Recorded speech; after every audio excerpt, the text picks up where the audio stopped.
Nisy lehilahy anankiray izay nandeha tamin'ny toerana anankiray ary nisy rano be tao ambany.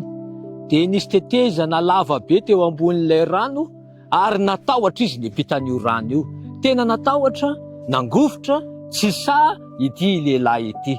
Gaga nefa izy tamin'izay fotoana izay, fa indro nisy tovolahy kely anankiray izay niainga avy tamin'ny toerana nalehany ary avy hatrany dia niampita dia tafapita teny ampita.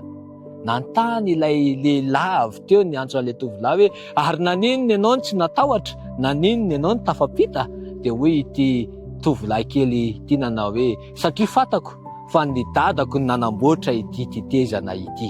Izany indray no tiana hisariana ny saintsika, fantatrao ve ny dadanao? Fantatrao ve ny rainao izay any an-danitra? Fa raha hainao fa izy no mitantana, izy no manamboatra, izy no mikarakara, dia taddio fa manana toky ianao fa izy dia afaka manampy anao androany amin'ireo ady izay lalovanao. Hoy ny tenin'Andriamanitra manao hoe fa tsy nomen'Andriamanitra fanahy osa isika fa fanahy mahery. Alao ny tahotra, aleo ny tsy finoana, fa izao voleo anatinao ny finoana an' Jesosy Kristy dia izao mandresy ny tahotra ianao. Hita ianao sy ny ankohonanao aneny Tompo. Amen.